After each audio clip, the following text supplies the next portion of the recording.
Bueno, Eh, muy, muy buenas tardes a todos, queridos colegas. El Consejo Profesional de Ciencias Económicas de Santiago del Estero, en el marco de la Ley 5606, anualmente ejerce todas las funciones tendientes a jerarquizar la profesión a través de la implementación de acciones orientadas a cumplir con las exigencias de nuestro Código de Ética Unificado, propiciando un espacio de integración para todos sus matriculados y promoviendo con tesón la capacitación continua, con el convencimiento de que un profesional capacitado es, sin lugar a dudas, un profesional que podrá enfrentar con éxito los desafíos que presenta la sociedad compleja en la que ejercemos la profesión.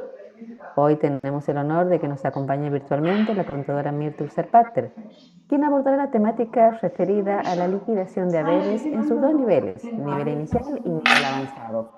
En el día de la fecha vamos a ver el nivel inicial y mañana viernes, vamos a ver la segunda parte que es el nivel avanzado. Nuestra disertante es contadora pública, graduada de la Universidad de Buenos Aires, mediadora también de la Escuela de Educación Continuada del Consejo Profesional de Ciencias Económicas, miembro activo de la Comisión Laboral y de la Seguridad Social de la Federación Argentina de Consejos Profesionales de Ciencias Económicas, representante del Consejo Profesional de la Ciudad Autónoma de Buenos Aires, coordinadora técnica suplente en la Comisión Laboral y de la Seguridad Social también de la FAPSE, ex docente universitaria en la maestría Dirección Estratégica de Recursos Humanos de la Facultad de Ciencias Económicas de la Universidad de Buenos Aires, titular de aspectos prácticos de la liquidación de haberes. También es asesora de empresas, autora de cuadernos profesionales de sueldos y jornales de la editorial Edicon Buenos Aires, autora también de guía práctica de liquidador de sueldos y guía práctica para el empleador, colección práctica de REPAR. Autora además de artículos sobre la especialidad laboral y de la seguridad social en la editorial La Ley. Disertante en consejos y colegios profesionales de ciencias económicas de todo el país en temas de su especialidad. Expositora en jornadas regionales de derecho laboral y de la seguridad social. También jurado interno de la tesis de la maestría Dirección Estratégica de Recursos Humanos, a quien ahora sí le doy la bienvenida en nombre de este Consejo Profesional. Muy buenas tardes, Mirta. Buenas tardes, Cintia, buenas tardes a todos los colegas. Disculpas, pero no podía ingresar al Webex. Estuve más de media hora intentando, así que bueno, voy a comenzar sin dar más vueltas. Les agradezco la invitación y bueno, lo que vamos a ver hoy se refiere a la determinación del haber y a la determinación de los aportes y contribuciones a los distintos subsistemas de la seguridad social. El material cuenta con pequeños casos prácticos en cada uno de los institutos de la ley de contrato de trabajo y también hay un caso integral que vamos a resolver. La idea que tenía era hacer un corte de 15 minutos, pero y contestar las inquietudes al final. Probablemente les pida a ver si se pueden quedar 15, 20 minutos más para poder concretar toda esta idea que tengo. En principio, lo que vamos a ver es la liquidación del haber, pero en función de la ley 20.744, que es la ley de contrato de trabajo. No vamos a analizar ningún convenio colectivo en especial. Lo primero que voy a decir es que la ley de contrato de trabajo manifiesta en su artículo 103 qué es la remuneración y se refiere a que es la contraprestación que tiene que percibir el empleado como consecuencia del contrato de trabajo. No hace una cuestión taxativa, no enumera taxativamente qué es remuneración, como sí lo hace la ley previsional, la 24.241, que en el artículo 6º se refiere a que es todo ingreso en dinero o en especie, siempre que en especie sea susceptible de apreciación pecuniaria, y ahí sí da algunos tips o menciona algunos conceptos que son remuneración y que es en retribución con motivo de la actividad personal del empleado en concepto de sueldos, de aguinaldo, de salario, de honorarios, de comisiones, de participaciones en las ganancias, de gratificaciones, siempre que sean habituales y regulares. También menciona todo lo que sean viáticos y gastos de representación que se le paga al empleado, cualquiera, o sea, siempre en la parte gastada, y cuando el empleado lo acredita a través de un documento respaldatorio, y dice cualquiera fuere la denominación que se le asigne. Entonces, en las dos leyes están de acuerdo en lo que es la remuneración, pero la diferencia es que una es, hace mención de los posibles conceptos que configuran remuneración,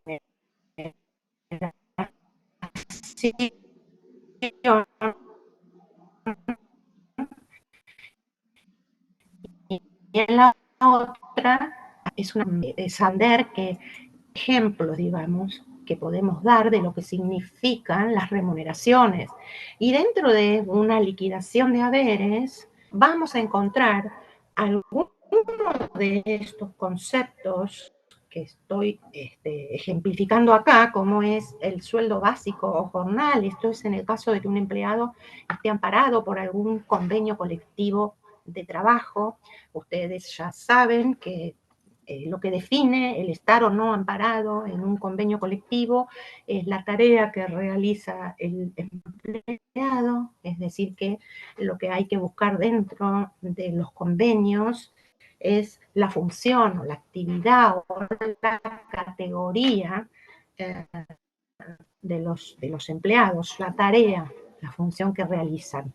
A su vez encontramos, si es que están, si son empleados convencionados, vamos a encontrar los adicionales que marca el convenio colectivo, o adicionales en el caso de que haya habido un acuerdo de las partes, o aumentos voluntarios que en este momento obviamente no se están dando porque estamos con las paritarias, y ahí sí se están dando incrementos.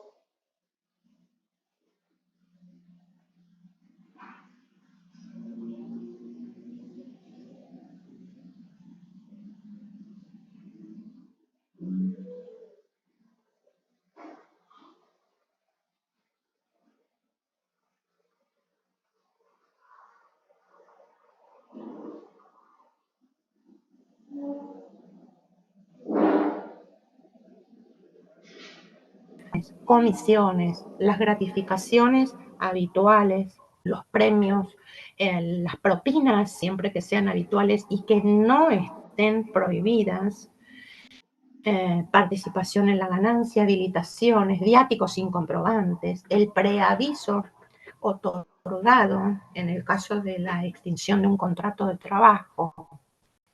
O sea que nos vamos a encontrar con estos distintos conceptos que constituyen remuneraciones. Estos y otros también.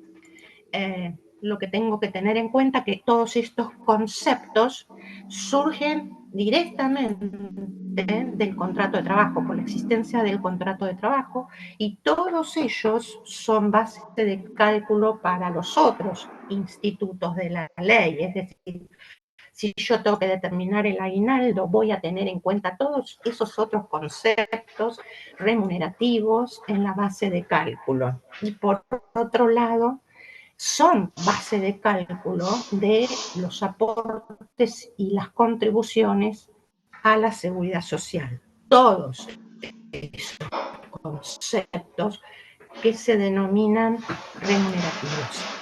¿Y cómo podemos determinar la remuneración? Bueno, hacia la izquierda van a ver que las podemos determinar por tiempo, es decir, por día o jornal, por semana, por quincena, por mes. Siempre esto va a estar relacionado con horas o con días de trabajo.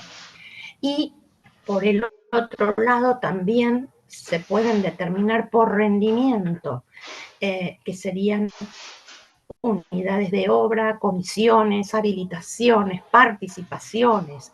Esta determinación por rendimiento se relaciona con la cantidad producida, en el caso de la unidad de obra o de las comisiones, o inclusive de las participaciones o las gratificaciones.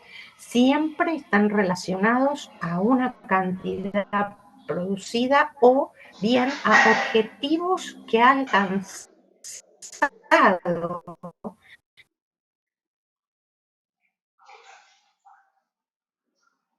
el empleado, que la empresa o el empleador, para que eran los empleados.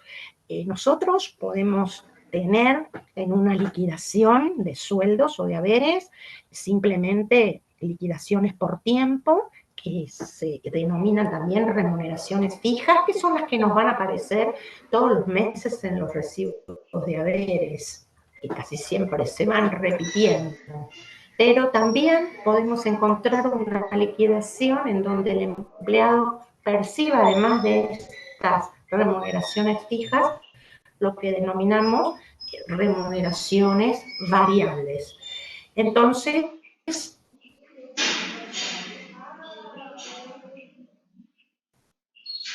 estas están basadas en el salario mínimo vital y móvil, no pueden ser menores a este salario mínimo vital y móvil. También se basan en las escalas salariales de los distintos convenios colectivos de trabajo y en acuerdos individuales que hagan las partes. Y lo voy a llamar sueldo cuando se paga en relación con el trabajo del mes, y lo denomino jornal cuando pago en relación al día o a las horas trabajadas. Y respecto a las remuneraciones variables, también incluimos aquí las horas extras, o por ejemplo el presentismo, las comisiones y gratificaciones que ya había mencionado. ¿Por qué se distinguen o cuál es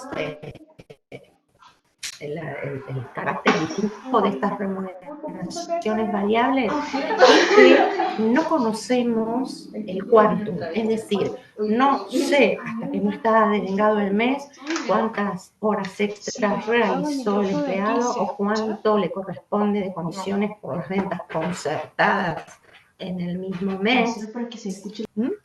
Tampoco sé si le corresponderá percibir gratificaciones. Es decir, que no conozco,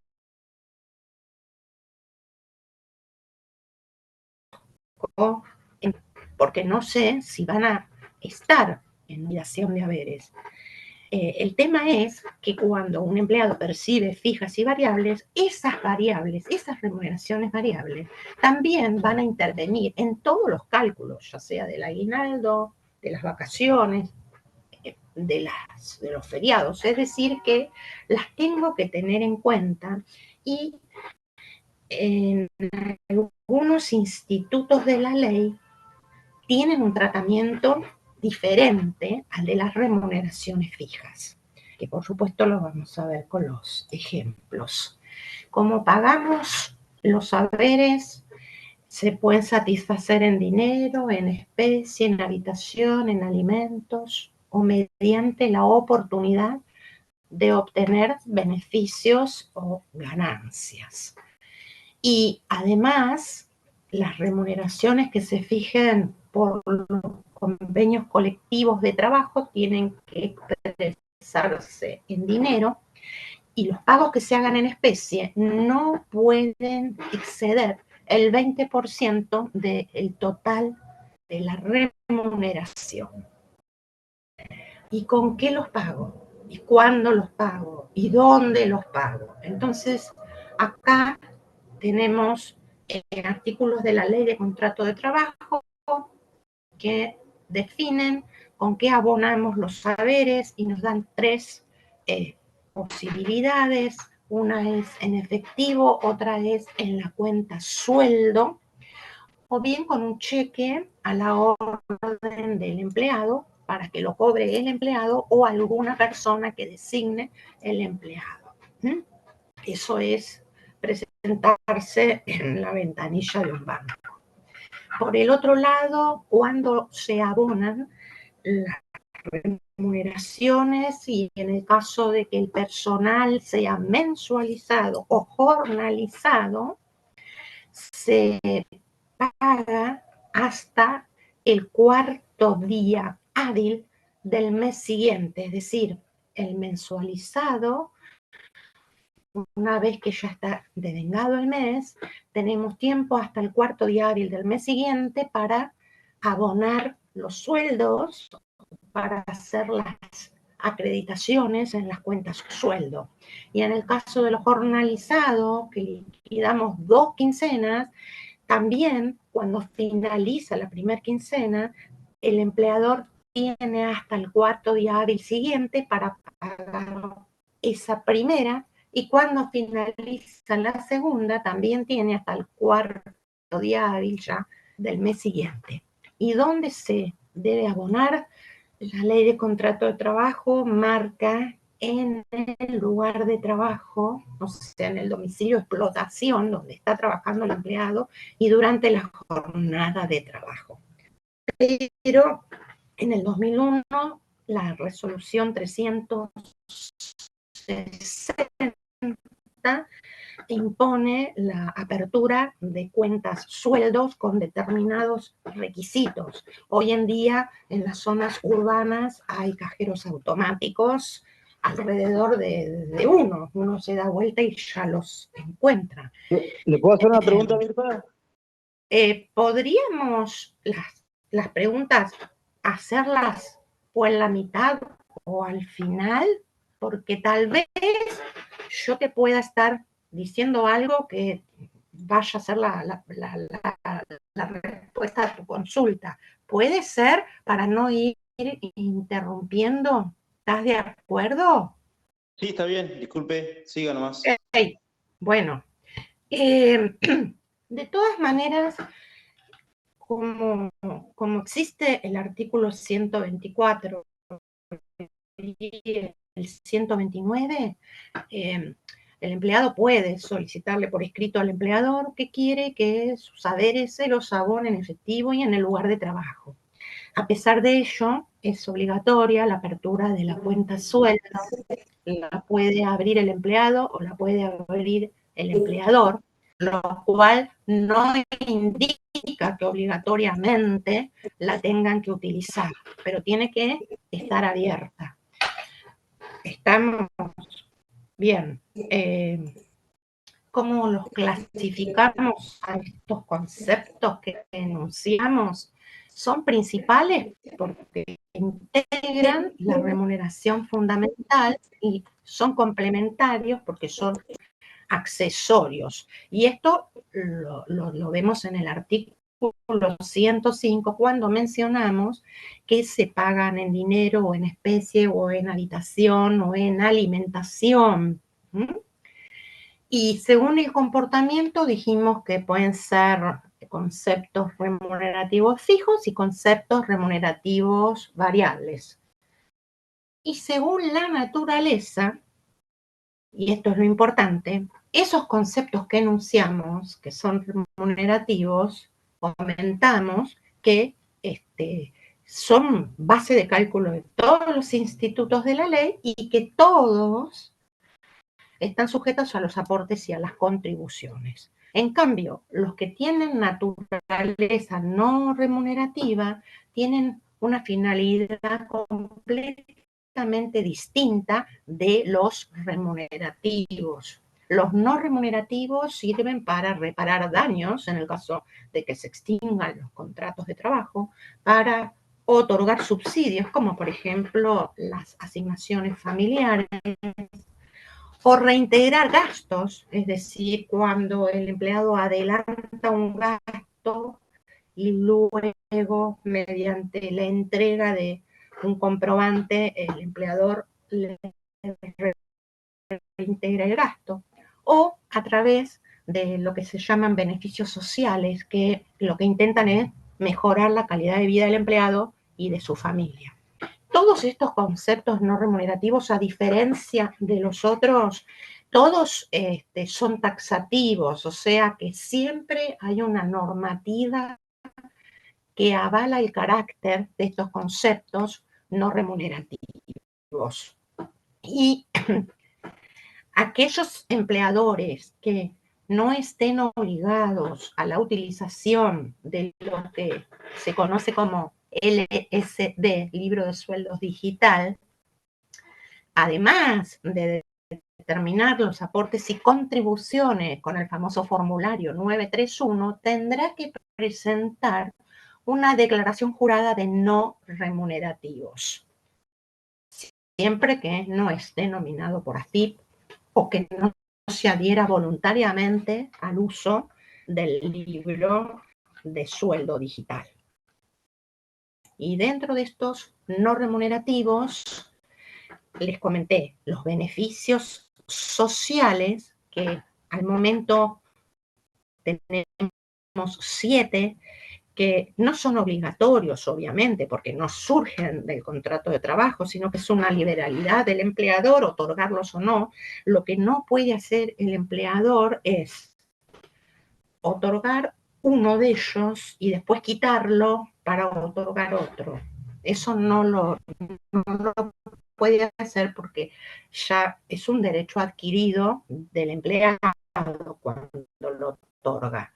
Y tenemos el servicio de comedor en planta, la provisión de la ropa de trabajo, el equipamiento laboral, los guardapolvos y útiles escolares al inicio del ciclo lectivo, el reintegro de gastos médicos o gastos en medicamentos o gastos odontológicos, los gastos, reintegro gastos de guardería para los hijos hasta los 6 años, reintegro gastos de sepelio y cuando le pagan al empleado capacitaciones o le dan becas, siempre y cuando esto le sirva al empleado para utilizarlo en su puesto de trabajo. Y al mismo tiempo, en la ley previsional, la que vimos antes, la 24, ay, me olvidé el número, la 24.214,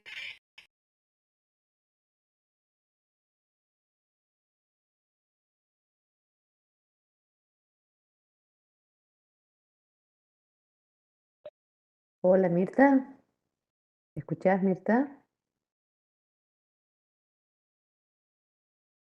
Contador Usurpater. hola. Sí, ahí. A veces se corta un poquito el audio, Mirta. Quizás estás lejos del módem del Wi-Fi, ¿puede ser? Y el módem no está acá, está en otra Sí, habitación. porque se corta bastante por ahí el sonido. Mm, Quizás Sí, dejando la puerta abierta como para que te bueno, llegue más la espera, señal. Bárbaro. ok. Dejo acá la puerta abierta porque se corta porque estoy lejos del módem. El problema es que puede ladrar mi perrita. Bueno, ¿Ok? ahí estamos. Sí. Gracias, Mirta, gracias. No, por favor. Entonces, acá taxativamente se refiere a las asignaciones familiares, a la prestación por desempleo, la asignación de becas y todas las indemnizaciones que surgen por la extinción del contrato de trabajo y también la indemnización por incapacidad absoluta derivada de un accidente o de una enfermedad profesional, y también las gratificaciones por cese de la relación laboral, todo esto que tiene que ver con las indemnizaciones, lo vamos a ver mañana con la extinción del contrato de trabajo. Por otro lado, y como concepto importante que seguramente habrán tenido que liquidar los sueldos con este famoso artículo 223 bis, que son salarios de suspensión y que durante la pandemia tuvimos empleados suspendidos, obviamente, y a los cuales le teníamos que liquidar un porcentaje de su remuneración en concepto de salario de suspensión y obviamente como concepto no remunerativo, esto obviamente que tenía que estar pactado empleadores y sindicatos, así que recuerden esta situación de las suspensiones. Y solo en los casos en que falta el trabajo, disminuye el trabajo o ante situaciones de fuerza mayor que se relacionan todas con temas de la naturaleza.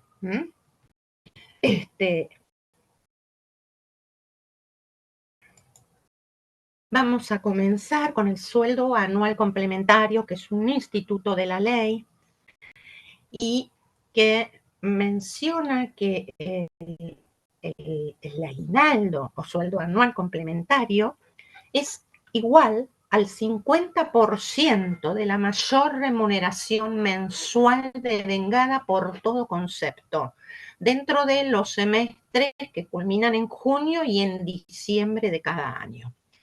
Es muy importante la definición, porque nosotros sabemos que esto es un concepto que se rige por el devengado, por lo tanto, en junio y en diciembre tengo que liquidar este aguinaldo y tengo que imputar a cada mes que componen un semestre entre enero y junio y entre julio y diciembre, le tengo que imputar todos los conceptos por el devengado, ya sean las remuneraciones fijas más las remuneraciones variables de existir. Se suman, pero siempre en esa base de cálculo van a estar solo los conceptos remunerativos, a pesar de que existen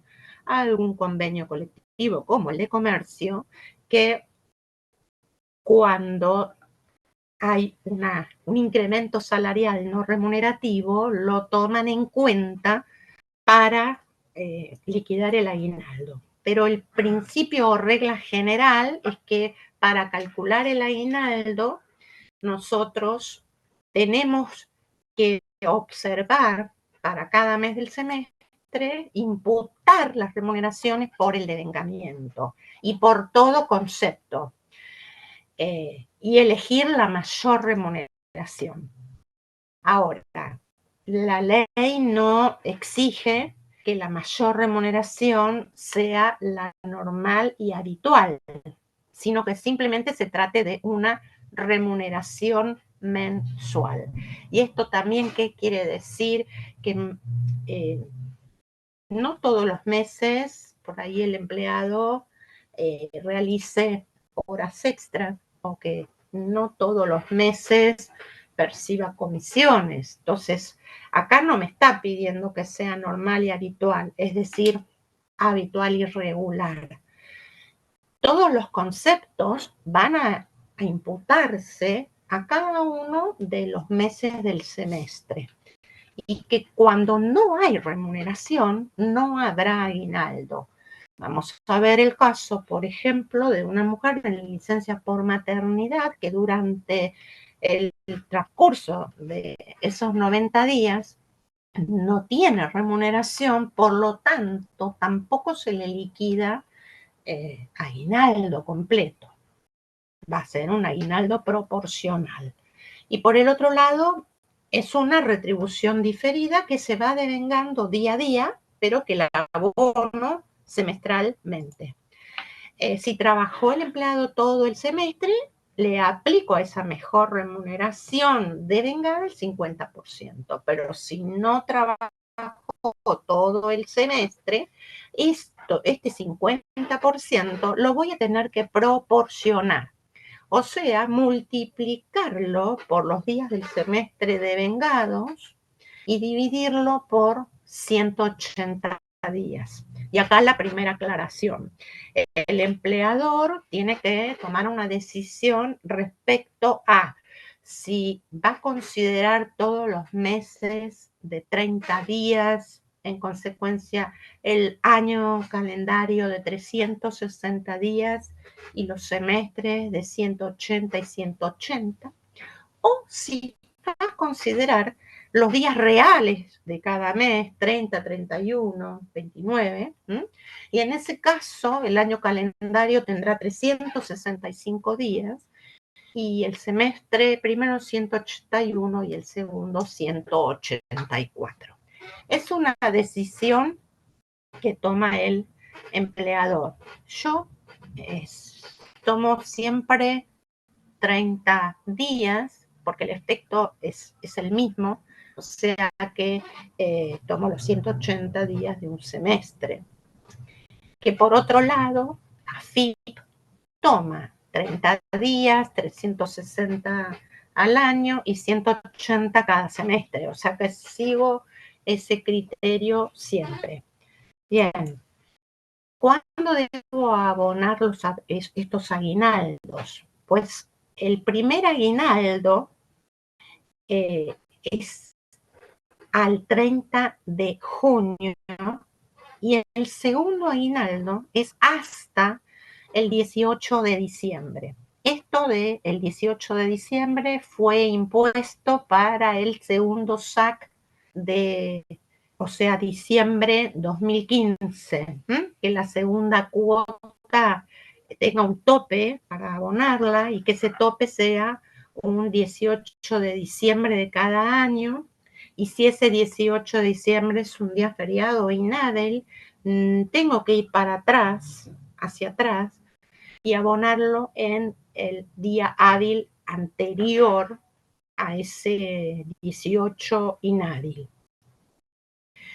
Como estoy diciendo que esto se determina por lo devengado, a esa fecha que debemos abonar o acreditar en cuenta sueldo, no conocemos el total devengado del mes. Conozco lo que está devengado hasta esa fecha. Entonces, la ley de contrato me permite presuponer el sueldo devengado de diciembre, si es que yo creo que el de diciembre va a ser el mayor.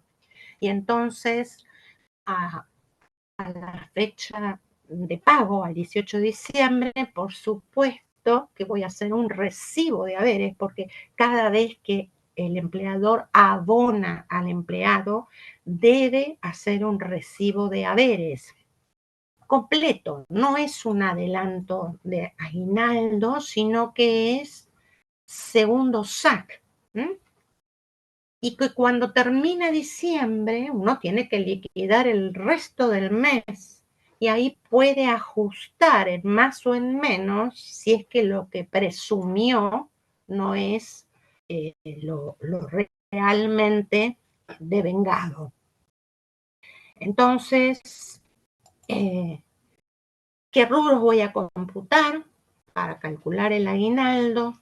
Todos estos rubros son los que vimos enunciados al principio, son conceptos remunerativos y acá agregamos lo que es remuneraciones en especie, casa, habitación, comida, uso del automóvil con carácter salarial, que es un importe determinado por el convenio colectivo o por las partes, en caso de que esto no lo determine el convenio colectivo de trabajo. En general lo determinan las partes.